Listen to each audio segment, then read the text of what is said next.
नाज़रीन, प्रोग्राम रुपया पैसा में आपको खुशामदीद कहते हैं। आज जिस मौजू के ऊपर बात करना चाह रहे थे वो ये है कि अब पाकिस्तान FATF की ग्रे लिस्ट से भी बाहर निकल आएगा, IMF के साथ मामलात भी तय हो जाएंगे। बहुत सारे और माशी अहदाफ हैं जिनको मुकम्मल करना पाकिस्तान के लिए ज़रूरी है। मईशत के लिए तो बहुत चैलेंजेस रहेंगे, लेकिन क्या सरमायाकारी के लिए मामलात साजगार हैं? इसके मुतालिक आज हम बात करेंगे। हमारे साथ बहुत ही अहम मेहमान शामिल गुफ्तगू होंगे। जनाब हारून शरीफ साहब, साबिक मैं कहूँगा कि आप समझें कि इस मुल्क के सरमायाकारी के वज़ीर भी रहे हैं, इसके साथ साथ इस शोबे पर बड़ी महारत भी रखते हैं। और हमारे साथ स्टूडियो में मौजूद होंगे जनाब मोहम्मद शहबाज साहब, लीडिंग इकोनॉमिस्ट पाकिस्तान के। इन दोनों को वेलकम करता हूं शो में। और मेरे ख्याल से बरह रास्त मैं हारून शरीफ साहब की जानिब जाता हूं। हारून शरीफ साहब, आपको मेरी आवाज़ आ रही है?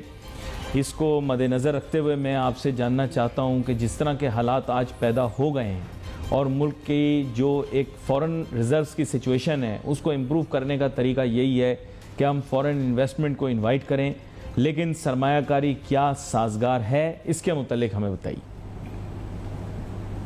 जी बहुत शुक्रिया। आपका बहुत अहम मौजू है। अगर हम अपने बजट को देखें जो कि हमें एक पॉलिसी सिम्प देता है, तो उसके अंदर तो फॉरेन डायरेक्ट इन्वेस्टमेंट का या इनवर्ड इंटरनल इन्वेस्टमेंट का कोई एज सच जिक्र इतना नहीं है। हमें जो ज़रूरत इस अमर की है कि हम अपना जो डेट प्रोफाइल है उसको डाइवर्सिफाई करें और हम उसको रिप्लेसमेंट की तरफ जाएं, क्योंकि हमें डॉलर्स की ज़रूरत है, तो हम फॉरेन डायरेक्ट इन्वेस्टमेंट की तरफ जाएं, इनोवेटिव तरीके करें। जिन ममालिक ने आजकल में रिसेंटली खासा इन्वेस्टमेंट को अट्रैक्ट किया है, दो चीज़ें अहम हैं। एक तो ये है कि इन्वेस्टमेंट की लिक्विडिटी वो खित्ते के अंदर अवेलेबल है, ख़ास तौर पे जो हमारे सॉवरन वेल्थ फंड्स हैं जो ऑयल प्रोड्यूसिंग कंट्रीज़ के हैं, और जब ऑयल की कीमत बढ़ती है तो उनके फंड्स भी बढ़ जाते हैं। सेकेंडली ये है कि ये यूक्रेन की वॉर से बहुत सा पैसा जो है वो हेसिटेड है उस इलाके के दायमाएं जाने में, तो लिक्विडिटी अवेलेबल है। अब सवाल ये है कि आया हम कोई वैल्यू प्रोपोजिशन टेबल पे ऐसी रखते हैं कि इन्वेस्टर्स आए। हमारे जहन में एक ओल्ड स्कूल, दो ओल्ड स्कूल्स हैं। एक ओल्ड स्कूल है जो कंफर्ट जोन में बैठा हुआ है ब्यूरोक्रेसी का, जो जिनको सिर्फ आसान कर्जा लेना आता है, इसके अलावा उनको काम नहीं आता है। दूसरा स्कूल जो है वो समझता है कि हमें बहुत सारे इंफ्रास्ट्रक्चर के या बड़े बड़े प्रोजेक्ट्स के लिए इन्वेस्टमेंट चाहिए, जहां पर हम तस्वीर भी खिंचवा सकें, हम वो इनॉग्रेट भी कर सकें और नजर आए लोगों को कि क्या हो रहा है। मेरी जो असेसमेंट है वो ये है कि इस वक्त अगर पाकिस्तान को पैसा चाहिए, जो कि हमें चाहिए, तो वो हमें अपनी जो बड़ी बड़ी कंपनियां हैं बोथ पब्लिक एंड प्राइवेट, उनके शेयर्स को डिसइन्वेस्ट करके आ सकता है। Good idea. ये गुड आइडिया। पैसा ला के ग्रीनफील्ड प्रोजेक्ट्स को लगाने के लिए माहौल ना तो साजगार है, ना पॉलिसी है, ना पॉलिसी की कंसिस्टेंसी की कोई गारंटी है, क्योंकि इस हुकूमत का टेनर बड़ी हद 1 साल और है, फिर केयर टेकर आ जाएंगे, फिर अगले आ जाएंगे। तो इन्वेस्टर्स जो हैं वो बड़े स्मार्ट हैं, वो ऐसी मईशत पर रिस्क नहीं लेंगे जहां पर हमारी हिस्ट्री ये है कि हम पॉलिसीज को ऑल्टर करते रहे हैं। अच्छा, मैं इस मौजू के ऊपर आपके पास वापस आता हूं। इस मौजू पर मैं आपके पास वापस आता हूं, क्योंकि हमें किसी तरह इन्वेस्टमेंट तो इनवाइट करनी है, लेकिन प्रॉब्लम हमारे यहाँ सबसे बड़ा जो क्रिएट होता है वो ये होता है कि हमारे यहाँ खौफ ये है कि इंडिया और इजराइल किसी शेल कंपनी के ज़रिए पाकिस्तान में इन्वेस्ट ना करें। लेकिन ये मैं आपके साथ डिस्कस करता हूँ कि माजी में इस तरह की बहुत सारी चीज़ें हुई कि हम गए इन्वेस्टर इनवाइट करने, गोरा तो कोई भी नहीं आया। ये दो ममालिक के लोग शायद हम अट्रैक्ट कर रहे और वो हमारे लिए कुछ कहते हैं नेशनल सिक्योरिटी का इशू बन सकता है। मोहम्मद शहबाज साहब, आपकी जाने आता हूँ। डॉक्टर मोहम्मद शहबाज, मुझे ये बताइएगा, आप अपने मईशत के मौजू को सामने रखते हुए, माशियात के मौजू को सामने रखते हुए, किस तरह से साजगार बनता देख रहे हैं पाकिस्तान की मईशत को सरमायाकारी के लिए? जी देखें उसमें जो मैं हारून साहब की बात को सेकंड करूंगा, लेकिन उससे पहले मैं ये सोचता हूं कि हम जब फॉरेन डायरेक्ट इन्वेस्टमेंट की बात करते हैं, क्या हमने अपनी लोकल इन्वेस्टमेंट जो है उसको सिक्योर कर दिया है? क्योंकि उसके लिए इस्तेहकाम जो है, जो पॉलिटिकल इस्तेहकाम है, जो इकनॉमिक स्टेबिलिटी है, वो बड़ी ज़रूरी है। मैंने 2007 में एक आर्टिकल लिखा था, मैं हैरान हूँ कि जो चीज़ें आज से तकरीबन 15 साल पहले ये 2007 में या 8 में रिसर्च की थी, वो चीज़ें अभी तक हम अंडरस्टैंड नहीं कर पाए। उसमें जो मेरे आर्टिकल का वो टॉपिक था वो सेविंग इन्वेस्टमेंट थी, जिसके अंदर फॉरेन डायरेक्ट इन्वेस्टमेंट का हम रोल ढूंढ रहे थे। और जो मेरी फाइंडिंग वो ये कहती है कि जब लेट्स से कि अगर ₹1 फॉरेन डायरेक्ट इन्वेस्टमेंट की फॉर्म में पाकिस्तान में आता है, तो उस ₹1 के आने की वजह से 1.57 ₹1.57 पैसा आपके बाहर चले जाते हैं। तो हमें जो आउटफ्लो है ना, वो हमें वो कंट्रोल करना है। जब तक वो आप आउटफ्लो कंट्रोल नहीं करेंगे तो फॉरेन डायरेक्ट इन्वेस्टमेंट जितना मर्जी आपके यहाँ है, मेरे ख्याल में वो जो गैप है वो आपका पूरा नहीं होगा, और आपको जिस पर्पज़ के लिए फॉरेन डायरेक्ट इन्वेस्टमेंट की बात करें वो पर्पज़ आपका पूरा नहीं होगा।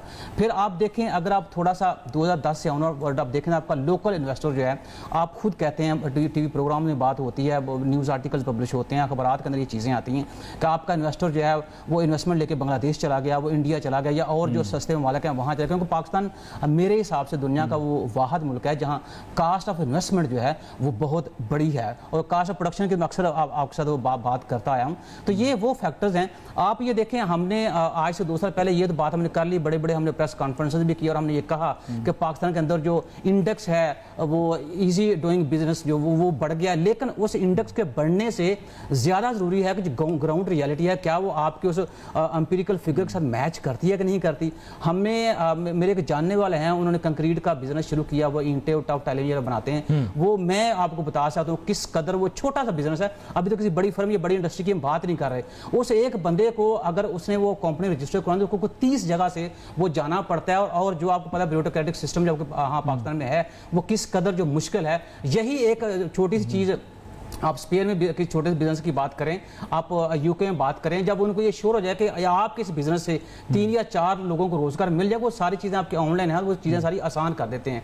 तो मैं समझता हूँ कि पहले जो आपका लोकल इन्वेस्टमेंट है, जिसमें अभी प्राइवेट पब्लिक पार्टनरशिप की बात हो रही है, बहुत अहम इशू है, इसके ऊपर हमें तवज्जो देने की जरूरत है। हमें वो सारे साजगार माहौल जो है वो प्रोवाइड करने चाहिए, तब जाके हम स्टेबिलिटी जो है उसके फ्रूटफुल असरात जो हम मेरे ख्याल में काट सकते हैं। बड़ी अहम बात लेकिन आपने इसमें की जो थोड़ी साइंसी नौयत की थी। हारून शरीफ साहब, मोहम्मद शहबाज साहब ने एक बात की है, डॉक्टर मोहम्मद शहबाज साहब ने, वो ये की है कि शुरू में आगाज़ में अगर आपने सुना हो, वो ये थी कि एसेट क्रिएशन यानी creating an asset versus repatriating profits. अब ये कि जितना पैसा पाकिस्तान में लग रहा है उससे ज़्यादा निकल रहा है। अब that's also a dilemma that has been faced by Pakistan when confronted with receiving FDI। अगर हम FDI ले लेते हैं एसेट क्रिएशन की सूरत में, एसेट क्रिएट हो जाता है, लेकिन प्रॉफिट रिपेट्रिएट जब हम करने की आज़ादी देते हैं तो लोग पैसे ले जाते हैं। क्या कहते हैं आप इस बारे में? जी, आप कैपिटल कंट्रोल्स का ज़माना ख़त्म हो चुका है। देखिए, पैसा उस मईशत में रुकता है जहां साजगार माहौल होता है। अगर यहां पर अपॉर्चुनिटी ज़्यादा होगी तो रिपेट्रिएट नहीं होगा, अगर उनके पास किसी थर्ड जगह पैसा लगाना है तो चला जाएगा, एज सिंपल एज दैट। वो ज़माने अब ख़त्म हो गए हैं कि जब आप ये जो हम बार बार कहते हैं कि डेवलपिंग कंट्रीज से इतना पैसा निकल रहा है, वो पैसा इसलिए निकल रहा है कि आप अपने पैसे को ना प्रोटेक्शन दे पा रहे हैं, ना उसको साजगार माहौल दे पा रहे हैं। तो आपका कंपटीशन है, somebody will give you a better deal, तो पैसा उधर जाना शुरू हो जाएगा। एक तो हमें ये समझने की ज़रूरत है कि हमें यहाँ पर कंसिस्टेंसी चाहिए कि हम जो कैपिटल आता है उसको देखें, जो आपके पास आ गया है वो आपका बेस्ट एम्बेसडर है। अगर हम उसको प्रोटेक्शन देते हैं, उसको एक्सपेंशन के मौके देते हैं और उसके मसाइल को हल करते हैं, तो फिर उसके वर्ड ऑफ माउथ से और लोग भी आना शुरू हो जाएंगे। यहाँ 2-3 चीज़ें समझने की ये हैं कि एक मिथ ये है कि जी हम लोकल इन्वेस्टर को के साथ कुछ डिफ्रेंशिएट करते हैं। हम डिफ्रेंशिएट नहीं करते हैं। Let me be very honest, we are equally bad with both. हम बड़ा उनको ट्रीटमेंट बराबर देते हैं दोनों को। इस वक्त ये एक तो इशू माइंड सेट का है। लेट मी एक्सप्लेन कि जो पैसा बनाने को बुरी चीज समझता है, वो माइंडसेट जो तोड़ने के लिए वो कहते हैं ना जी कि if you keep on repeating same thing again and again and expecting a different result, it doesn't happen. हम उन्हीं लोगों से नई हुकूमत आती है, एक्सपेक्ट करती है कि यह बेहतर काम करेंगे। सो पहली बात तो यह है कि बड़ी सीरियस इंस्टीट्यूशनल शिफ्ट चाहिए, जैसे दुबई में कोई DIFC टाइप का इदारा बनाने की जरूरत है, जहां लोग प्राइवेट सेक्टर के हों, बैलेंस शीट पढ़ना जानते हो, इन्वेस्टर की जबान बोलना जानते हो, और वहां उसको आप कानूनन प्रोटेक्ट कीजिए कि यहां आप सेफ हैं। देखिए ना, पहला इकोनॉमिक्स का जो असूल है वो प्रॉपर्टी राइट्स है, कि हमने प्रॉपर्टी राइट्स को प्रोटेक्ट करना है पैसे को। दूसरा ये है कि आपने उनको पॉलिसीज देनी है कि इंसेंटिव्स दिए जाएं, और आखिरी ये है कि उनके डिस्प्यूट्स को स्पीडी तरीके से वहां पर रिजॉल्व करें। इन्वेस्टर की ये 3 जरूरतें हैं, अगर ये आप पूरी कर देते हैं तो वो वियतनाम या बांग्लादेश को छोड़ के या कंबोडिया को वो आपके पास आना शुरू हो जाएगा। ये बड़ी अहम बात आपने की, ये गुफ्तगू जारी थी। हारून शरीफ साहब ने बड़े अहसन तरीके से हमें समझाया कि आखिर फॉरेन इन्वेस्टर्स पाकिस्तान में किस तरह से आएंगे और उनको सस्टेनेबल एनवायरनमेंट प्रोवाइड करना ये हमारी जिम्मेदारी है। लेकिन डॉक्टर मोहम्मद शहबाज साहब, आपने भी शायद ये नोट किया हो कि हमारे यहाँ जो फॉरेन इन्वेस्टर्स आते हैं यूजुअली वो हमारी इंडस्ट्रीज़ के अंदर काम करने के लिए नहीं आते, बल्कि एक डोमिनेंट रोल उनका होता है। वो उसी इंडस्ट्री में एंटर कर रहे होते हैं जहाँ वो अपने लोकल कंपेटिटर से वे अहेड होते हैं। अब इसका क्या रीज़न है, नंबर 1। दूसरा ये कि इसका हमें क्या एडवांटेज होगा, क्योंकि आप जो कह रहे हैं कि हम लोकल बिजनेसेस को प्रोटेक्ट करें, तो लोकल बिजनेसेस फिर इनके सामने सस्टेन नहीं होती, बल्कि ये क्या करते हैं, या तो लोकल बिजनेसेस को खरीद लेते हैं। फॉर एग्जांपल अगर डेयरी है या फ्रोज़न डेयरी की बात करें तो वहाँ पर भी आप देख सकते हैं, फूड इंडस्ट्री के बारे में बात करें वहाँ पर भी आप देखें इंटरनेशनल प्लेयर आते हैं तो अपना डोमिनेंट रोल प्ले करते हैं, और बहुत सारी इंडस्ट्रीज़ के अंदर जहाँ नहीं मिलता डोमिनेंट रोल फिर वो यहाँ से चले भी जाते हैं। क्या कहते हैं आप इस बारे में? देखें, हम थोड़ा सा अगर हिस्ट्री की तरफ नज़र दौड़ाएं तो प्रेसिडेंट मुशर्रफ साहब का जो दौर था उस दौर में कहते हैं कि पाकिस्तान के अंदर बहुत ज़्यादा फॉरेन डायरेक्ट इन्वेस्टमेंट आया। लेकिन आप ये देखें कि वो जो फॉरेन डायरेक्ट इन्वेस्टमेंट था उसकी डायरेक्शन कहते हैं मोर देन 65 to 70% वो जो इन्वेस्टमेंट था वो आपको टेलीकम्युनिकेशन के सेक्टर के अंदर था। ठीक है, अच्छा, जो बात है कि कभी भी फॉरेन डायरेक्ट इन्वेस्टमेंट जो है वो आपकी जो सस्टेनेबल डेवलपमेंट है उसमें उसका रोल नहीं रहा। वजह क्योंकि किसी भी मुल्क के लिए जब हम सस्टेनेबल डेवलपमेंट की बात करें तो कम से कम आपका जो फॉरेन डायरेक्ट इन्वेस्टमेंट है वो उस मुल्क के GDP के 10% होना चाहिए। आप पिछले 74 सालों में देखें कि कोई एक साल मुझे बताइए कि जिसमें आपका फॉरेन डायरेक्ट इन्वेस्टमेंट जो है वो आपके GDP के 10% रहा हो। असल में मैं क्यों बात कर रहा हूँ कि हमें लोकल इन्वेस्टर जो है उसको लेके चलना। ये पाकिस्तान में आज हालात ये हो गए हैं कि हमारे यहाँ जो रिप्लेसमेंट इन्वेस्टमेंट है या डिप्रिसिएशन जो जिसे हम कहते हैं वो हो रही, बाकी जो रियल इन्वेस्टमेंट है वो नहीं हो रही। वजह इन्वेस्टमेंट जो है अगर थोड़ा सा इकोनॉमिक पॉइंट ऑफ व्यू से देखें तो वो फंक्शन है सेविंग का, और सेविंग फंक्शन है आपके इनकम का।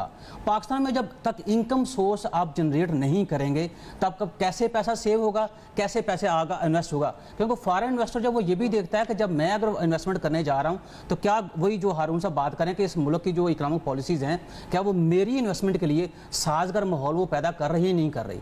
अब ये बात कर रहे थे कि ह्यूमन जो कैपिटल कंट्रोल का दौर ख़त्म हो गया है। देखें, कैपिटल कंट्रोल का दौर वाकई माना कि खत्म हो गया, लेकिन कैपिटल मैनेजमेंट जो है वो बड़ी इंपॉर्टेंट है। कंट्रोल जो है उसका एक छोटा सा पार्ट है। पाकिस्तान को जब भी जो प्रॉब्लम हो रहे हैं वो कैपिटल मैनेजमेंट के प्रॉब्लम हो रहे हैं।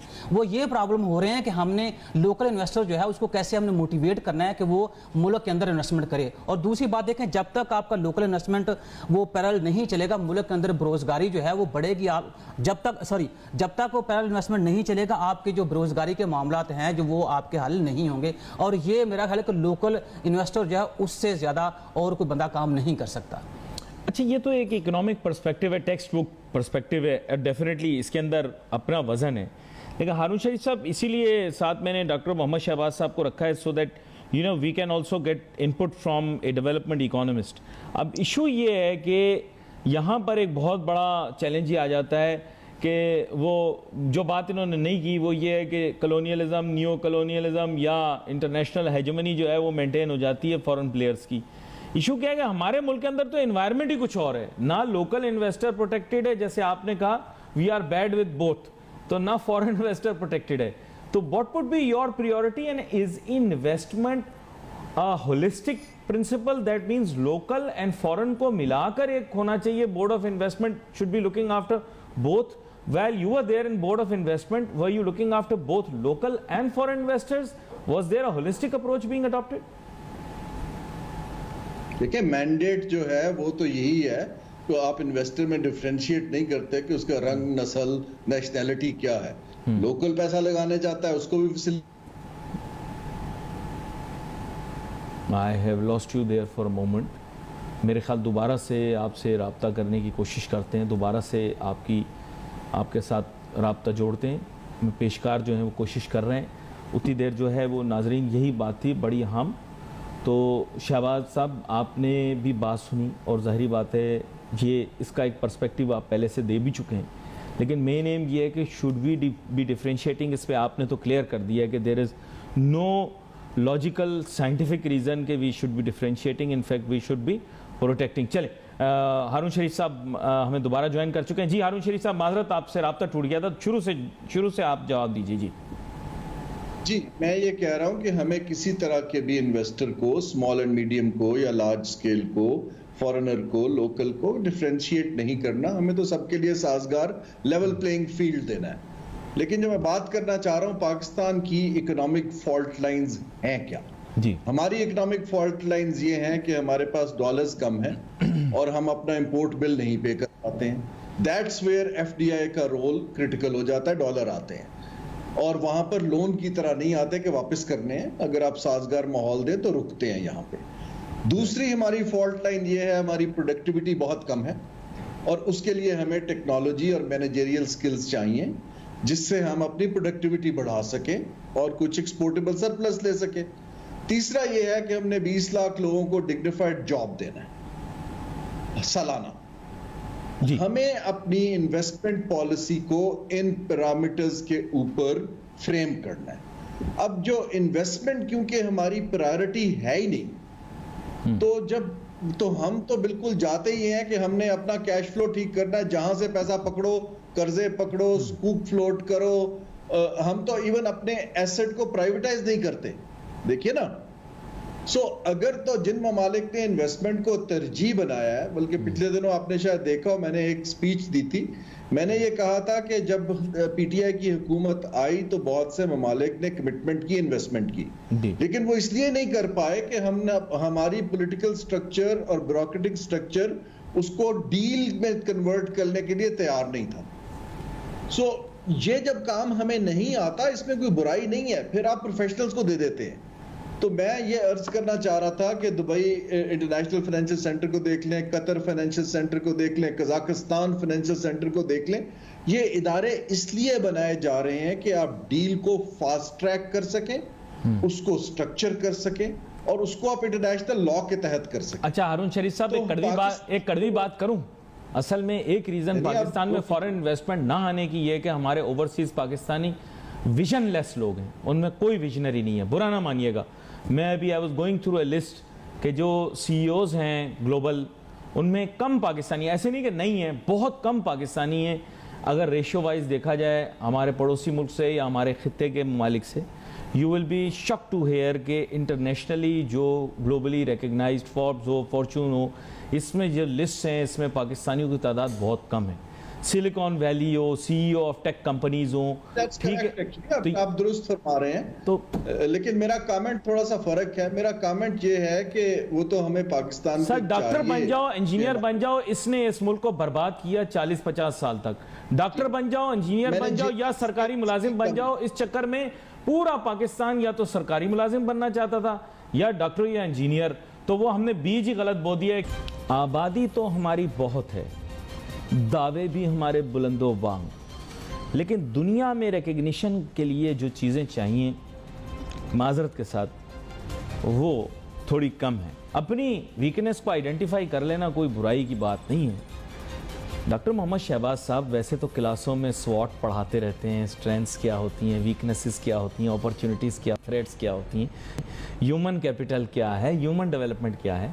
माजरत के साथ ये सारी चीज़ें जो होती हैं केपीआई और रिजल्ट्स पे और जो एविडेंट या सामने जो चीज़ें दिख रही होती हैं उस पर ये दिखाई देती हैं। आप मुझे बताएं कितने ओवरसीज़ पाकिस्तानीज़ हैं जो कि सीईओज़ हैं मल्टीनेशनल कंपनीज या कंग्लोमरेट्स के, फॉर्चून और फोर्ब्स 500 लिस्ट के अंदर? कौन सी अमेरिका की टॉप 100 कंपनीज हैं जिसमें पाकिस्तानी सीईओज़ हैं? कितनी यूरोप का आप जिक्र कर रहे थे प्रोग्राम के आगाज़ से पहले, प्रोग्राम में भी ये जो पावर हाउसेज हैं एशिया में या एशिया पैसिफिक में कितने सीईओज़ हैं जो कि पाकिस्तानी हैं?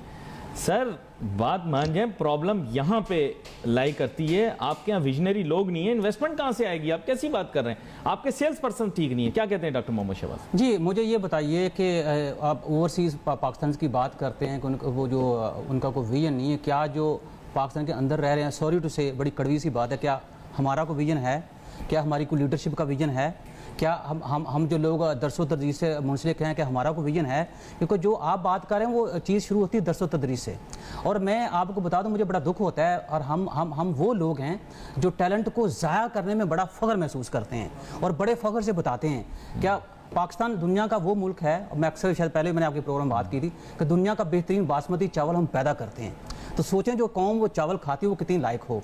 लेकिन मसला ये है कि जब तक हम अपने आप को नहीं पहचानेंगे कि बेसिकली हमारा पैदा होने का या हमारा दुनिया में आने का मकसद क्या है, क्या हमें दुनिया में इसलिए भेजा गया है कि हमको अपनी कौम के लिए, अपने मुल्क के लिए कुछ काम कर सकें। हमारा सिस्टम जो है पिछले 74 साल से, ये भी बड़ी कड़वी बात है, इडहाकिज़्म के ऊपर चलता जा रहा है। ठीक है, मुझे ये बताइए कि सारे स्टेक होल्डर माशाल्लाह सारे पढ़े लिखे लोग हैं, ज़िंदगी के तजर्बे उनके पास हैं, क्या वो एक छोटी सी बात समझ नहीं आ रही कि बेसिकली हमने अगर 20 या 30 सालों के लिए कोई प्रायोरिटी सेट करनी है, वो सेट क्यों पीछे रह रही है? क्या वो हमारा जो पड़ोसी मुल्क है उसके पास बहुत ज़्यादा लायक लोग हैं? क्या अभी जो यूएई की बात की जा रही है वहाँ लोग ज़्यादा मेहनत करते हैं? मेरा ख्याल है कि वो हम भी मेहनत उतनी करते हैं, शायद उनसे ज़्यादा करते हैं, लेकिन वो विजन जो है वो हमें बॉटम से टिल टॉप जो है वो हमें सेट करना पड़ेगा। जब तक वो सेट नहीं करेंगे, आप सिलिकॉन की बात अब कर रहे हैं, आप गूगल की बात कर रहे हैं, तो ये जाहिर सी बात है जिन लोगों को अपॉर्चुनिटी मिल रही है इंटरनेशनल लेवल के ऊपर वो मिलती रहेगी। मुझे आप ये बता दिए, कोई ऐसा प्रोफेसर बता दें, क्योंकि मैं जाहिर सी रिसर्च से मुंसलिक बंदा हूँ, मैं वही बात करूँ, किसी ऐसे पाकिस्तानी को जो बाहर की यूनिवर्सिटीज़ में काम कर रहा है, आपने आज तक उसको प्रोपोगेट किया है? आपने उसको प्रमोट किया है? नहीं किया। तो फिर ये प्रॉब्लम जो आपके रहेंगे, सबसे पहले हमें अपने ह्यूमन कैपिटल जो है उसको हमें इज्जत देनी होगी और हमें पहचानना होगा कि हम बेसिकली आने वाले 30 सालों में क्या करना चाहते हैं। पर you see it's a little different in business. पता नहीं हारून शरीफ साहब इससे एग्री करें या ना करें।